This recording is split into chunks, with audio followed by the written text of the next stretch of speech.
구지가. 이 구지가는 금강가야의 탄생설화를 이야기한 노래죠. AI 시대에 맞게 구지가를 완전하게 해석을 합니다.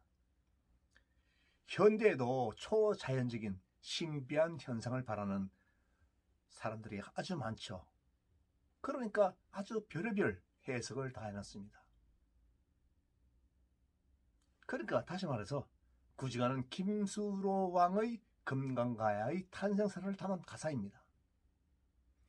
예수가 하나님의 성령으로 태어나고 김수로는 거북이 동산에서 황금알이 내려와서 아래서 제일 먼저 깨고 나타난 사람입니다.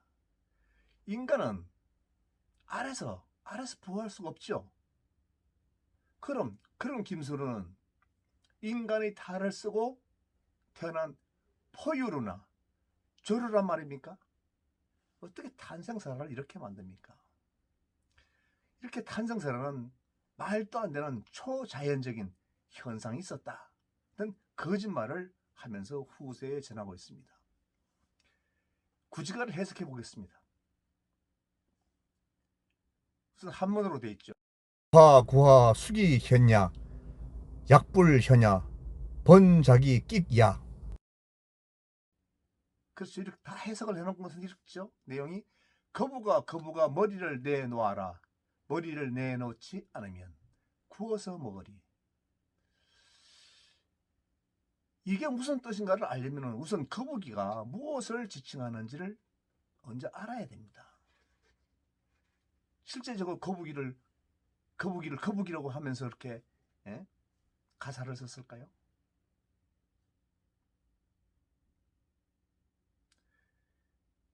머리를 내놓아라 하는 이 뜻은 머리를 내놓으면 머리를 댕강 잘라버리겠다 이게 아니고, 숨어 있으니까 거북이는 위기를 느끼면 목과 다리를 싹 감추죠. 갑옷 밑으로. 그러니까 감추고 있으면 거북이를 어떻게 할 방법이 없습니다. 그래서 내놓아라가 아니고 나타날 현자를 썼습니다. 그러니까 숨어 있지 말고 나타나라 이런 얘기입니다. 정체를 드러내라 이런 얘기죠. 만약에 아주 정체를 드러내지 않으면은, 만약에 이게 아주 중요한 것입니다. 만약에 정체를 드러내지 않으면 이 항목을 아주 중요하다고 생각합니다. 만약 그렇지 않으면 어떻게 하겠다 하는 공걸 협박이 섞인 단어입니다. 만약에 내 말대로 하지면 어떻게 하겠다. 자연스럽게 타협하고 순조롭게 일을 해결하는 것이 아니라 강압적으로 무엇인가를 하고자 하는 뜻이 담긴 내용이죠. 나타나지 않으면 구워서 먹겠다. 이 구워서 먹겠다는 뜻은 불에 태워버리겠다는 얘기죠. 거북이를 불에 태워서 구워서 먹겠다 이런 뜻입니다. 그러니까 불을 질러버리겠다 이런 얘기예요. 이 구지가를 김수로 왕의 영심가로 해석하는 사람들, 이 사람들은 거북이가 무엇을 뜻하는지도 몰라서 헛소리를 한 것입니다. 이 노래만은 분명 김수로 왕을 찬양하는 노래는 맞습니다. 어쩌면 이 노래로 인하여 김수로 왕이 금강가야를 건국했을 수 있으니까요. 그래서 자랑스럽게 이 노래를 계속 전하고 싶었겠죠. 그러나 김수로를 모시는 영상가로는 너무 살벌하지 않습니까? 구워서 먹겠다. 불을 질러 구워서 먹겠다. 그렇죠. 영신가로서 어떻게 김수로 왕의 이것이 김수로가 전투에서 이겨서 불른 성전가이니까 이것을 기념하기 위해서 후대에 전하는 거 좋은데 이것을 영신가다 하는 것은 잘못된 해석입니다. 자, 해석을 해보겠습니다. 우선 거북이는 무엇을 뜻하는지 다들 모르십니다. 대한민국에 있는 학자들, 사학자들도 다 모릅니다, 이게. 그런데 중국의 바이두, 검색 엔진 바이두를 딱 쳐보십시오. 황씨, 누를 황자, 그래, 한문으로 딱 쳐서 치면 황씨를 치면 바로 뭐가 나옵니까? 거북이가 나옵니다. 그럼 황씨하고 거북이하고 무슨 연관이 있느냐? 바로 이 거북이 모양에서 각골문 시대 때부터 이 황자가 만들어졌습니다. 누를 황자가 만들어졌습니다. 그래서 그 누를 황자가 거북이 모양에서 점점 와서 현대의 황자가 된 것입니다. 그래서 거북이는 황씨의 토템인 것입니다. 황씨의 상징이라는 것이죠. 이것을 모르니까 엉뚱한 해석들을 한 것입니다. 그럼 구지가에서 황씨들아 머리를 내놓아라 그렇게 말을 하지 않고 왜 거북이라 그랬을까요? 황씨들아 황씨를 머리를 내놓아라 이렇게 말을 하지 않고 왜 거북아 라고 했을까요? 이 거북이가 황씨들의 토템이고 상징인 것을 아니까 예? 황씨들이 신성시 여기는 거북이를 가지고 장난을 치는 거죠. 놀림을 하는 거예요. 놀리는 거예요. 황씨들아 머리를 내놓아라 이렇지 않고 거북아 머리를 내놓아라 이렇게 한 것입니다. 약을 올리려고. 김해 지역은 골포국의 황씨의 나라였습니다. 황씨의 영역이었죠. 이 김수로 일족 흉노족들은 서기 23년에 중국에서 도망쳐와서 김해에 자리 잡고 19년쯤 됐다니까 힘이 길러졌습니다. 그래서 김수로는 흉노족의 무리와 함께 골포국의 황씨들에게 도전을 해서 전투에서 이겨서 금강가야를 세운 것입니다. 그러니까 황씨들의 영토를 빼앗은 것입니다. 그 가사를 통해서 우리는 얼마든지 이렇게 저희 얘기를 추측할 수가 있는 것이죠. 머리를 내놓지 않으면 이렇게 해석한 것은 잘못입니다. 현자는 나타날 현자죠. 나타나라. 나무 뒤에 있지 말고 나타나라. 즉 구지봉은 그렇게 높지도 않은 사람입니다. 봉우리죠. 구지봉에 나무 뒤에 숨어 있지 말고 나타나서 나와서 싸우자. 이런 얘기인데 황씨들이 구지봉을 먼저 차지하고 있다가 지형지세가 좋은 그 구지봉에서 내려오겠습니까? 그러니까 밑에서 활을 아무리 쏴대봐야 소용이 없는 것이죠. 활을 쏘면은 나무 뒤로 숨어버리니까 황씨들이 죽질 않습니다. 그에 비해서 황씨들은 나무 뒤에 숨었다가 활을 쏘았다면 죽는 게 누굽니까? 흉노족들이 죽는 거죠. 그래서 나무 뒤에 숨어 있지 말고 나와라, 머리를 내밀더라 이렇게 말을 한 겁니다. 그리고 당당하게 싸우자.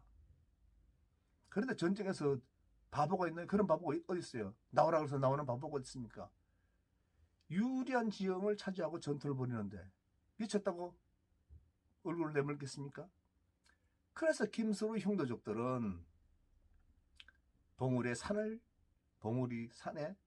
불을 질러야 되겠다. 저 화공을 생각한 것입니다. 저 불을 지르면 봉우리에서 어떻게 하겠어요? 그러니까 불을 질러서 구워 먹겠다. 불을 지르겠다. 구워서 먹겠다. 이런 뜻입니다. 이게.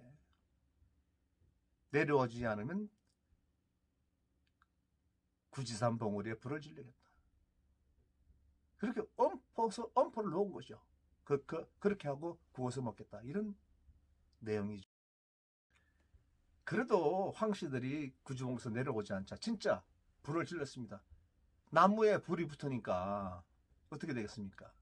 황씨들은 혼비백산할 수밖에 없죠. 우왕좌왕하고 막 산에서 내려오고 전의를 상실하니까 이 틈을 이용해서 공격을 해가지고 완전히 이 전투에서 김수로의 흉노족들은 전투에 승리를 하는 겁니다. 이 승리의 결과로 김수로의 무리들은 흉노족들은 금강가야를 세운 것입니다. 그러니까 얼마나 기뻤겠습니까? 외지에서 들어와가지고 20년밖에 안 됐는데 그 지역에서 나라를 건국했다. 얼마나 김수로, 그러니까 리더가 김수로죠. 김수로를 존경했겠습니까? 그러니까 탄생설화까지 만드는 것입니다. 생각해 봅니다. 골포국의 황씨들이 이미 차지하고 있는 김해 지역을 이방인인 중국인 흉노족들이 들어와서 흉노족이 아무리 존경스럽더라고 당신들 훌륭하니까 여기다 나라를 세우세요. 이렇게 땅을 내줍니까? 그럴 바보가 어디 있습니까? 동서고금망다라고 그런 바보는 없습니다. 그것도 이 땅에 들어온 지 20년밖에 안 되는 사람들입니다. 뭐 6개의 부족장들이 추대해가지고 왕이 되었다. 이런 새빨간 거짓말을 어떻게 합니까? 그런데 이 새빨간 거짓말을 누가 적었습니까? 김부식이 삼국사기에 적었습니다. 김부식은 누굽니까? 김해 김씨입니다. 그렇게 남의 땅을 빼앗아가지고 세운 것이 금강가야입니다.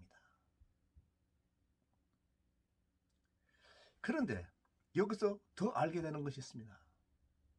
신라의 박혁거제, 석탈의 김할지, 그리고 금강가야의 김수로 모두 정상적인 인간에게서 태어난 사람들이 아닙니다. 그렇죠? 석탈에는 돌에서 태어났고, 예? 경주 김씨 김할지는 계림의 금괴짝에서 태어났고, 박혁거제는 박에서 태어났고, 그리고 김수로는 구지봉의 봉우리 정상에서 하늘에서 내려오는 알 6개 중에서 제일 먼저 부한 것이다. 이 모두가 신화적 이 이야기는 신라의 탄생 과정과 금강가의 탄생 과정을 이야기하는 것입니다. 이 얘기는 이들은 그 지역의 토착 세력인 고조선의 사람들이 아니라는 것입니다. 동이족이 아니라는 것이에요. 타지에게서 온 이방인이라는 것을 말하고 있는 것이죠. 한민족은 고조선의 후예로서 중국 사람들이 말하는 구이 9개의 오랑캐 중에서 9개의 오랑캐가 있는데 고조선의 주축은 중심은 우이족입니다. 우이족. 그 구이가 있으니까 거기 동이도 있고 이제 황씨들도 황이라 그래가지고 이 고조선의 이 주된 세력이죠. 그런데 김씨들은 흉노족입니다. 현재 한반도에 김씨들이 너무 많죠. 뭐 1200만 명. 이 중에 절반 이상이 가짜라고 봅니다. 한반도 이렇게 김씨가 많았지만은 이 한반도가 어떻게 흉노족의 나라라고 할 수 있습니까? 그들은 이 지역에 와서 겨우 자리를 잡은 지가 2000년밖에 안 됩니다. 그 훨씬 이전부터 고조선의 사람들은 이 땅을 차지하고 있었던 것입니다. 그럼 지금부터 이 김수로가 어떻게 한반도로 들어왔는지에 대해 설명을 하겠습니다. 김수로의 본명은 김탕입니다. 김탕. 김탕은 한무제 때 곽거병이 북방의 흉노족을 공격하여 무너뜨리고 흉노족 휴저왕의 두 아들을 잡아오고 그리고 흉노족 3만 명을 잡아와서 이동시킵니다. 산동 지역으로. 흉노족들은 말을 잘 기르죠. 그 사람들은 생활이 말이니까. 그런데 이렇게 잡혀온 이 흉노족의 휴저왕의 아들은 그래도 왕의 아들이니까 감시를 해야 되겠죠. 그래서 한나라 궁중에서 말을 기르게 했습니다. 그런데 이들은 어렸을 때부터 말과 생활하니까 말을 아주 잘 기르죠. 아주 윤기가 잘 흐릅니다. 그러니까 한무제의 눈에 띄는 거예요. 한적들이 기른 말은 시원찮은데 흉노족의 이 두 왕자가 기른 말은 윤기가 잘 흐르니까 눈에 띄었습니다. 그래서 너는 어떻게 해서 여기까지 왔느냐 하고 하니까 뭐 이 휴저왕의 왕자였다는 얘기도 했고, 중국의 드라마에 보면은 한나라를 세운 유방이 한나라를 세웠지만은 힘이 약해서 계속 흉노족들에게 종을 바치고 공여도 바쳤답니다. 그리고 한나라 궁중의 왕녀들도 바쳤답니다. 공주들도 바치고. 그래서 그 드라마를 보면은 이 두 왕자가를 낳은 사람은 휴종의 부인이죠. 한나라에서 이렇게 보내진 한나라 궁중의 연희였답니다. 이렇게 중국 드라마에 나와요. 그러니까 한무자는 이를 참 가상하게 여기고 이 흉노족 두 왕자를 자신의 근위시로 만듭니다. 이 한무제는 후사가 걱정됐습니다. 많은 여러 명의 여자에게서 난 많은 왕자들이 있죠. 누구를 후사로 삼을 것이냐, 이것이 큰 고민이었고 궁중에서 암투가 무지하게 많이 일어났습니다. 그 결과적에는 한무제 장남까지 죽이게 되죠. 그러니까 한무제에게는 정적이 생겼습니다.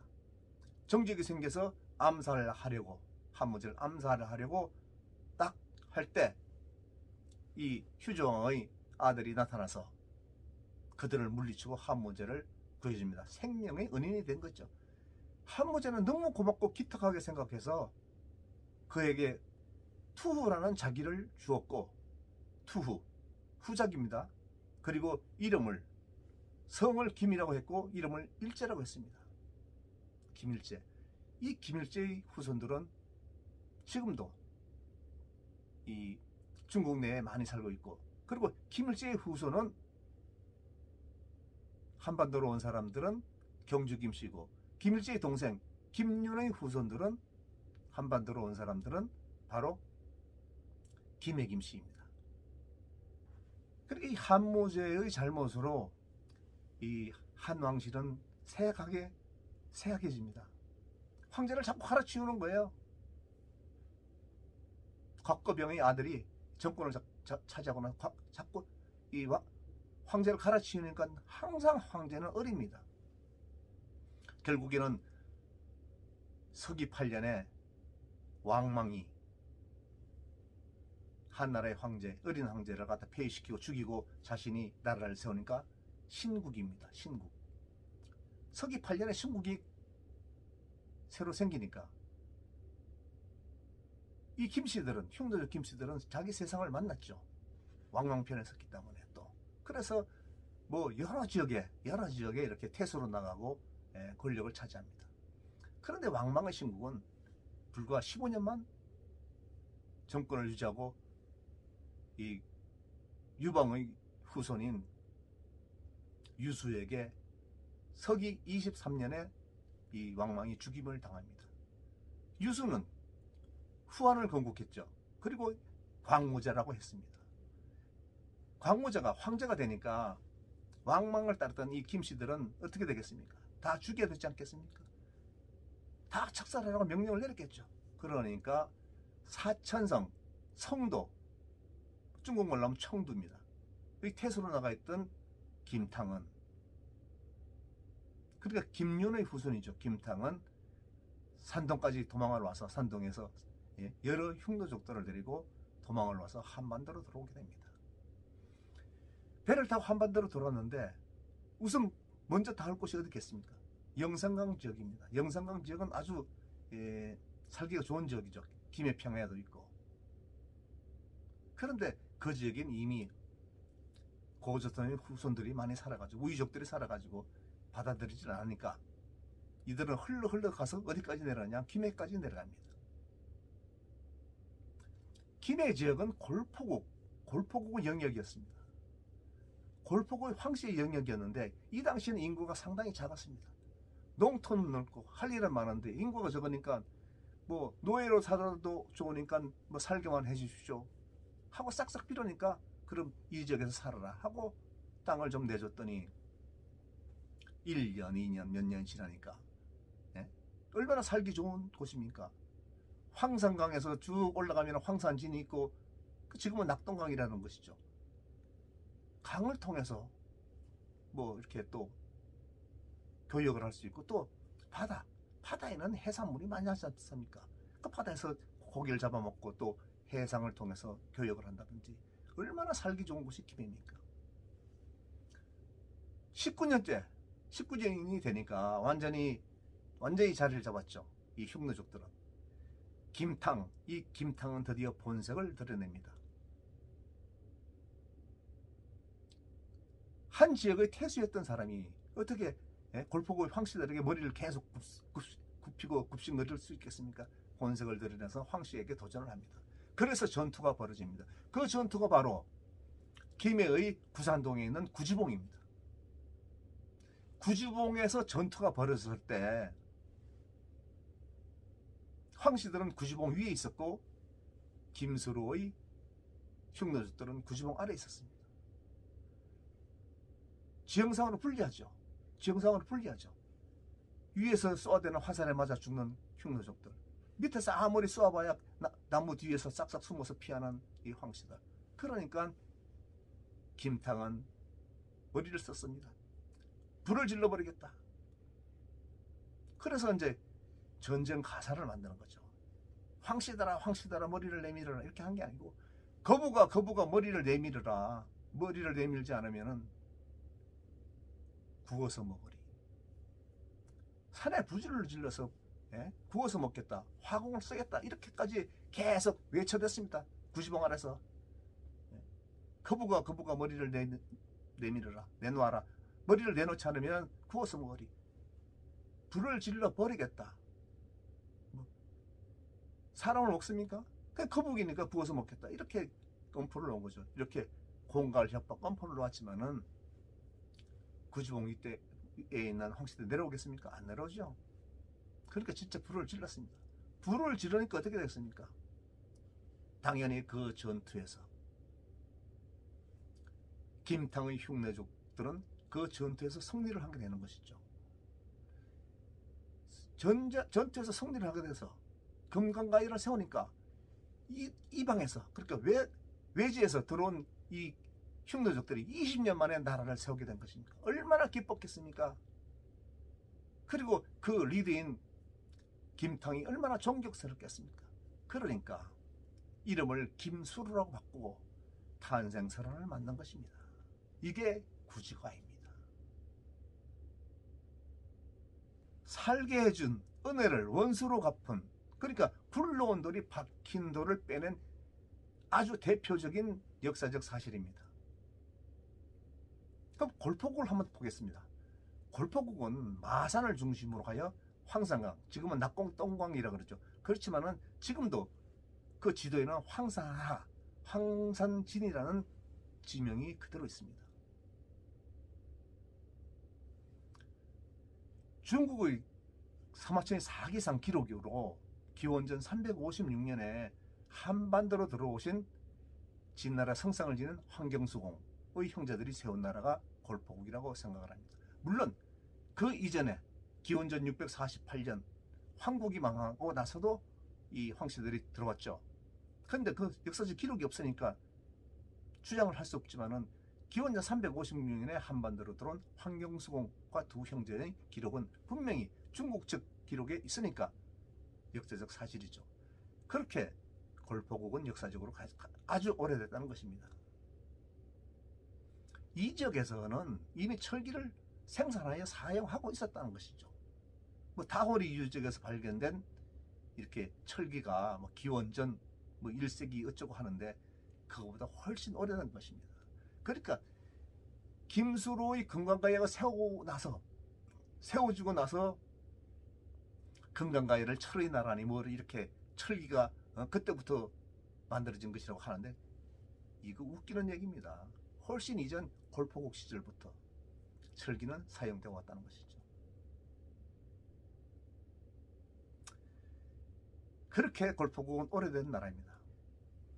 김탕은 금강가야를 세운 후에 이름을 김수로로 바뀌었고 골포국의 황씨들은 김해를 내주고, 골포국은 마산 창원 지역이 주로 된 지역입니다. 그곳에 이제 성이 있고 그렇죠. 그러다가 서기 209년이 됩니다. 골포국을 중심으로 한 포상 8국이 함안 지역인 아라가야를 공격합니다. 그리고 212년에는 울산 지역을 공격합니다.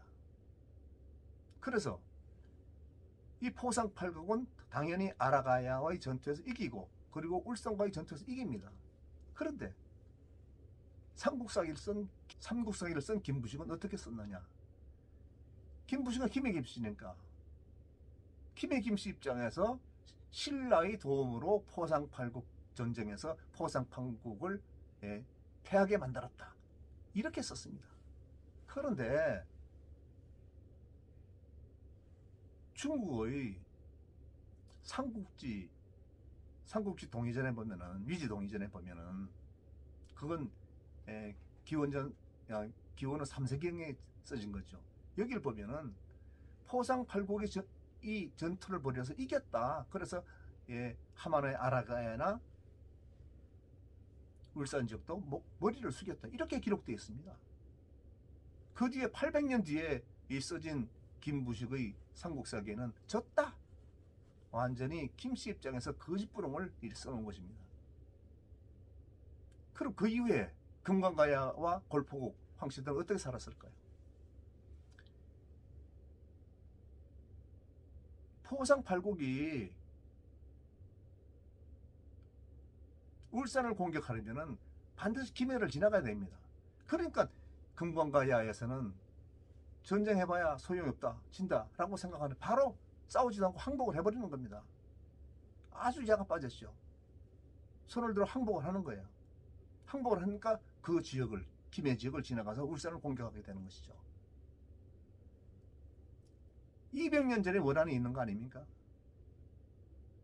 황씨들이 나라를, 땅을 빼앗긴 원한이 있는데도 그냥 졌다고 항복을 하고 손을 딱 드니까 그냥 내버려두고 같이 산 겁니다. 그러니까 212년 뒤에는 망할 때까지, 이 530년에서 540년 사이에 금관가에도 망하고 골포국도 망합니다.